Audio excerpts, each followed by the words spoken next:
నమస్తే, నేను మీ Ashok Kumar. Welcome to our channel. ఇవాళ మనతో పాటు గెస్ట్గా షణ్ముఖ్ గారు ఉన్నారు. నమస్తే షణ్ముఖ్ గారు. నమస్తే అండి. జగన్మోహన్ రెడ్డి గారు ప్రెస్ మీట్ అంటూ పెట్టడం జరిగిందని దాన్ని నిశ్చితంగా పరిశీలించాను. అందులో నాకంటూ కొన్ని సందేహాలు ఉన్నాయి. ఖచ్చితంగా మీరు నివృత్తి చేయాల్సిన సందర్భం ఇది. ఎందుకంటే అంత హాట్ కామెంట్ చేసినాడు జగన్మోహన్ రెడ్డి గారు.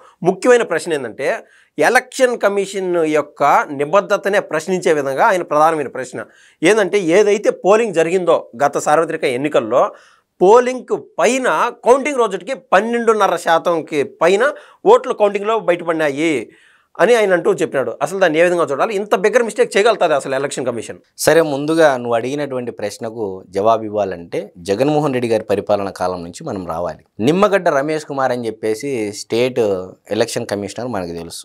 ఇతను చంద్రబాబు నాయుడు గారు ప్రతిపాదించినటువంటి వ్యక్తి కాదు, కేంద్ర ఎన్నికల సంఘమే ప్రతిపాదించినటువంటి వ్యక్తి నిమ్మగడ్డ రమేష్ కుమార్ గారు. దాని తర్వాత జగన్మోహన్ రెడ్డి గారు ముఖ్యమంత్రిగా ఎన్నుకోబడిన తర్వాత 2019లో దాని తర్వాత కొన్నాళ్ళు పరిపాలించిన తర్వాత నీలం సాహ్ని గారిని ఇదే జగన్మోహన్ రెడ్డి గారు కేంద్ర ఎన్నికల కేంద్ర ప్రభుత్వానికి విన్నవిస్తే ఆ రోజు స్టేట్ ఎలక్షన్ కమిషన్కి వచ్చినటువంటి మహిళ నీలం సాహ్ని గారు.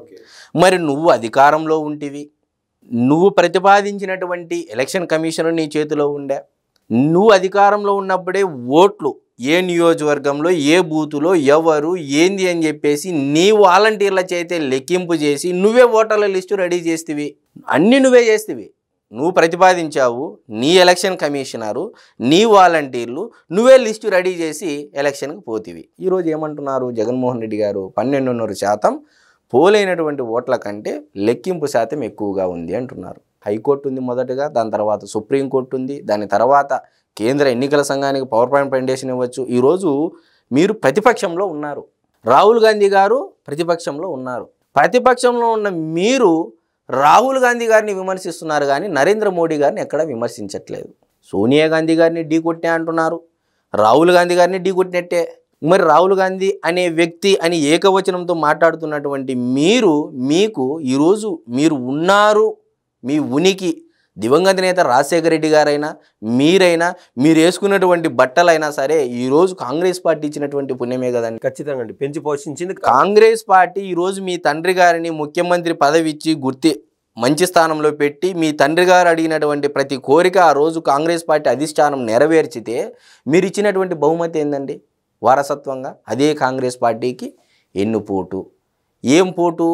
పక్కకు వచ్చి సోనియా గాంధీ గారిని ఢీకొట్టినని చెప్పేసి మీరు అంటున్నారు.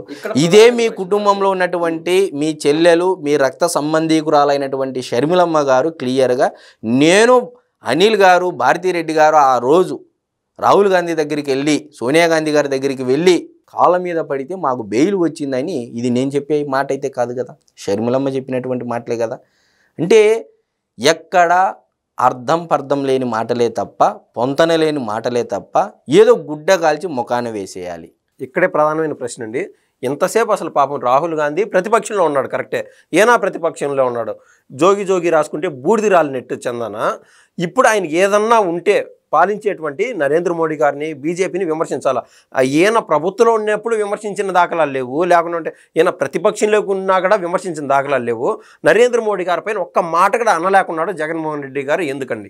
ఈరోజు సింగిల్గా వస్తాడు, సింగిల్గా పోటీ చేస్తాడు, కేంద్రాన్ని ఢీకొంటాడు, కేంద్రంలో ఎల్లయ్యుండని పొల్లయ్యుండని సుబ్బయ్యుండని అని చెప్పేసి జగన్మోహన్ రెడ్డి గారు అంటారు. కానీ నరేంద్ర మోడీ గారు అమిత్ షా గారి వరకు వచ్చేదలికే పులి కాస్త పిల్లి అయిపోతుంది. అది ఎందుకో ఎవరికి అర్థం కానటువంటి విషయం.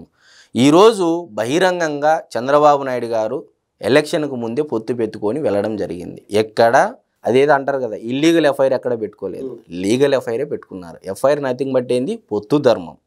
మరి ఈరోజు కాంగ్రెస్ పార్టీ ఆ రకంగా ఢిల్లీలో జంతర్ మంతర్ వద్ద లేకపోతే కేంద్ర ఎన్నికల సంఘం వద్ద పోరాడుతూ ఉంటే మీరు రాహుల్ గాంధీ అనేటువంటి వ్యక్తి ఈరోజు దేశ ఎన్నికలకు సంబంధించినటువంటి వ్యక్తి ఒక రాజకీయ ఆరోపణ చేశాడో లేకపోతే తనకు ఉన్నటువంటి అనుమానాలు నివృత్తి చేస్తే ఆంధ్ర గురించి మాట్లాడలేదంటారు. నువ్వేం చేస్తున్నావు? ప్రతిపక్ష పాత్ర నువ్వు పోషించాలా లేదా? ఈరోజు రాహుల్ గాంధీ గారిని నువ్వు కలవాలనా లేదా? అంటే రాహుల్ గాంధీ గారిని పొగిడితే నువ్వే ఈ ఇంటి ఇచ్చి నువ్వే రాహుల్ గాంధీ గారిని ముందు పెట్టి కాంగ్రెస్ అంటే వైఎస్ఆర్సీపీ కాంగ్రెస్ మెర్జ్ అయిపోతుందని భయంతో, అంటే ఎక్కడ సోషల్ మీడియాలో అంటే జగన్మోహన్ రెడ్డి గారు చెప్పినట్టు ఎల్లో మీడియాలో ఎక్కడ పబ్లిక్ చేస్తారో అన్నట్టుగా భయపడి ఉండొచ్చు. ఈరోజు రేవంత్ రెడ్డి గారికి కాంగ్రెస్ పార్టీలో పీసీసీ చీఫ్ ఇచ్చినారన్నా చంద్రబాబు నాయుడు గారేండ్రి, ముఖ్యమంత్రి పదవి ఇచ్చినా చంద్రబాబు నాయుడు గారేనండి. ఇదే స్వయంగా రేవంత్ రెడ్డి గారు ఏం చెప్పారండి? రేవంత్ రెడ్డి అనేటువంటి వ్యక్తి ఏం చెప్పాడు ఓపెన్ హార్ట్ విత్ ఆర్కేలో? నన్ను సీఎంని కానీకోకుండా జగన్మోహన్ రెడ్డి అనేటువంటి వ్యక్తి విశ్వ ప్రయత్నాలు చేశాడు, ఫెయిల్యూర్ అయ్యాడు. ఇది నేను చెప్పే మాట అయితే కాదు కదా. ఆయన రెడ్డి సామాజిక వర్గానికి సంబంధించినటువంటి వ్యక్తి, ఈయన రెడ్డి సామాజిక వర్గానికి సంబంధించినటువంటి వ్యక్తే. మీరు కొట్టాడుకొని కమ్మ అనే ఒక వ్యక్తిని బూచిగా చూపించి ఎవరిని మోసం చేయాలనుకుంటే ఎన్నాళ్ళు మోసం చేస్తారు ఇంకా?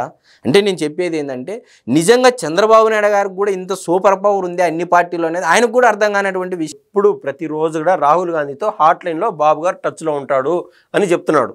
దానికి మీరేమంటారండి? నేను చెప్పేది ఏం లేదండి. ఈరోజు కాంగ్రెస్ పార్టీ అధినేత ఎవరు అంటే చంద్రబాబు నాయుడు గారని మనం అనుకోవాలా? లేదు భారతీయ జనతా పార్టీకి అధినేత ఎవరు అంటే చంద్రబాబు నాయుడు గారని మనం అనుకోవాలా? లేదు ఇంకా వైఎస్ఆర్సీపీ పార్టీ కూడా ఈరోజు బతికి ఉంది అంటే చంద్రబాబు నాయుడు గారే అని మనం చెప్పాలా? దేని ప్రకారము, దేని ప్రాతిపదికన జగన్మోహన్ రెడ్డి గారు పెట్టినటువంటి ప్రెస్ మీట్ ప్రకారం మనం మాట్లాడినట్టయితే దేశంలో ఉండే ఏ ఒక్క పార్టీ అయినా సరే అది చంద్రబాబు నాయుడే. అయితే గతంలో చక్రాల బొంగరాలు తిప్పినారు బాబు గారు అని చెప్పి అవహేళన చేసిన సందర్భాలు కూడా ఉన్నాయి. ఇప్పుడు అది మొత్తం బూమ్రాంగ్ అయిపోయి ఏది చేసినా మొత్తం ప్రపంచంలోనే చంద్రబాబు అనే రూట్లో ఉన్నారండి వైసీపీ. ఈరోజు ఏదైతే జగన్మోహన్ రెడ్డి గారు హాట్ లైన్ అని చెప్పేసి ఒక లైన్ చెప్పారు. చంద్రబాబు నాయుడు గారు, రేవంత్ రెడ్డి గారు, కాంగ్రెస్ రాహుల్ గాంధీ గారు ఆ లైన్ చెప్పారు. మరి ఆంధ్రప్రదేశ్ రాష్ట్ర ప్రజలు ఏమంటా ఉన్నారు? అతి ముఖ్యంగా తెలుగుదేశం పార్టీ తమ్ముళ్ళు ఏమంటున్నారంటే జగన్మోహన్ రెడ్డి గారు, కేసీఆర్ గారు, నరేంద్ర మోడీ గారు, జగన్మోహన్ రెడ్డి గారు, డీకే శివకుమార్ గారు, కాంగ్రెస్ పార్టీ రాహుల్ గాంధీ గారు అని చెప్పేసి ఆంధ్రప్రదేశ్ రాష్ట్ర ప్రజలు అతి ముఖ్యంగా తెలుగుదేశం పార్టీ తమ్ముళ్ళు ఆరోపించేటువంటి పరిస్థితి ఉంది. ఈరోజు సచ్చీలుగా మీరు ప్రెస్ మీట్ ముందుకు వచ్చి మాట్లాడుతూ ఉంటే ప్రతి ఒక్క దానికి తగుదనమ్మా అంటూ అటు తెలంగాణలో ఉన్నటువంటి రాజకీయ నాయకులైనా సరే, ఆంధ్రప్రదేశ్లో ఉన్నటువంటి రాజకీయ నాయకులైనా సరే ఎవరు చూసినా చంద్రబాబు నాయుడు గారి నామస్మరణ లేకోకుండా వారి యొక్క పార్టీలు బతకాలి అంటే ఈరోజు చంద్రబాబు నాయుడు గారు నామస్మరణ చేస్తే తప్ప బతకట్లేదు. సో ఈరోజు అదే కోవకు జగన్మోహన్ రెడ్డి గారు కూడా వచ్చారు. ఒకప్పుడు ఎమ్మెల్యేలకు, మంత్రులకు అపాయింట్మెంట్ ఇవ్వనటువంటి వ్యక్తి ఈరోజు జగన్మోహన్ రెడ్డి అనేటువంటి వ్యక్తి ప్రెస్ మీట్ ముందుకు వచ్చి ఇద్దరు జెడ్పీటీసీ అభ్యర్థులను ముందర పెట్టుకొని జెడ్పీటీసీ ఎలక్షన్ గురించి మాట్లాడుతున్నారు అంటేనే ఎక్కడి నుంచి ఎక్కడికి వచ్చారు? స్పెషల్ స్టేటస్ తెస్తా, కేంద్రంలో ఎల్లయ్యనని, పుల్లయ్యనని, సుబ్బయ్యనని భీకరాలు పలిగినటువంటి జగన్మోహన్ రెడ్డి గారిని మేము చూడాలి అనుకుంటున్నాం. ఈరోజు మేము ఎలా చూస్తున్నాం జగన్మోహన్ రెడ్డి గారిని? ఒక మాజీ ముఖ్యమంత్రిని ఏ విధంగా చూస్తున్నాం? ఒక జెడ్పీటీసీ అభ్యర్థులకు సపోర్ట్గా నిలబడే వ్యక్తిగా ఈరోజు చూస్తున్నాం. మాకు కూడా ఎంతో బాధ కలుగుతూ ఉంది. అంటే మీకు తగిన స్థానం కాదు జగన్మోహన్ రెడ్డి గారు. మీ స్థాయి ఏంది? కేంద్రంలో నరేంద్ర మోడీ గారిని, సోనియా గాంధీ గారిని ఢీకొట్టే స్థాయి. మీరు ఆ స్థాయిలోనే ఉండాలి తప్ప ఈరోజు కేవలం ఒక జెడ్పీటీసీ ఎన్నిక కోసం మీరు ప్రెస్ మీట్ ముందుకు వచ్చి మాట్లాడారు చూడు. మీ సలహాలు అయితే బాగానే ఉన్నాయి కానీ మాజీ ముఖ్యమంత్రిని లేకుండా ఉంటే మాజీ ఎంపీలని కావచ్చు లేదా ఎవరినైనా అక్కడ మాణిక్యం ఠాకూర్ గారు కూడా వాడు వీడు అన్నాడు. మరీ మర్చిపోయినా అంతెందుకు ముఖ్యమంత్రిగా ఉన్నటువంటి బాబు గారినే వాడు వీడు అనే సందర్భంలో కూడా జగన్మోహన్ రెడ్డి గారు ఉన్నారు. మీరు స్థాయిని, జగన్మోహన్ రెడ్డి స్థాయిని ఎంత పెంచాలనుకున్నా కూడా పెరిగేది కాదండి. నేనేమంటున్నానంటే ఆయన ఒక మాజీ ముఖ్యమంత్రి అని చెప్పేసి ఆయనే అంటున్నారు. వైఎస్ఆర్సీపీ పార్టీ స్పోక్స్ పర్సన్స్ అంటా ఉన్నారు. మరి ఆయన స్థాయి అది అన్నప్పుడు ఈయన ఏం చేస్తున్నాడు? అధినేత నా స్థాయి జెడ్పీటీసీ స్థాయి, నేను వాళ్ళ గురించి మాట్లాడే స్థాయి అని చెప్పేసి ఆయన నిరూపించుకుంటున్నాడు. మనం ఏమన్నా ఎక్కడైనా విమర్శలు చేశామా? లేదు కదా. ఈరోజు కళ్ళ ముందున్నటువంటి వాస్తవాన్ని ప్రజల ముందు మనం ఉంచుతా ఉన్నాము. ఎక్కడ జగన్మోహన్ రెడ్డి గారు తక్కువ వ్యక్తి కాదు. నిజంగా 36 కేసులు ఉన్నటువంటి జగన్మోహన్ రెడ్డి గారిని అధికారం కూర్చోబెట్టారు అంటేనే ప్రజలు దించారా లేదా? అంటే ప్రజల చేతిలో ఉంది. జగన్మోహన్ రెడ్డి గారి చేతిలోనో, చంద్రబాబు నాయుడు గారి చేతిలోనో, లేకపోతే నా చేతిలోనో, మీ చేతిలో లేదు. ప్రజలు అనుకుంటే కొండ మీద కూర్చోబెడతారు. అదే ప్రజలు అనుకుంటే కొండ మీద నుంచి తోసేస్తారనే దానికి జగన్మోహన్ రెడ్డి గారి ఒక ప్రత్యక్ష ఉదాహరణగా మనం చెప్పవచ్చు. మారుతారు అనుకున్న ప్రతిసారి జగన్మోహన్ రెడ్డి మరింత దిగజారుతున్నాడు అని చెప్పి షణ్ముఖరావు అయితే చెప్పారు. ధన్యవాదాలండి. నమస్తే.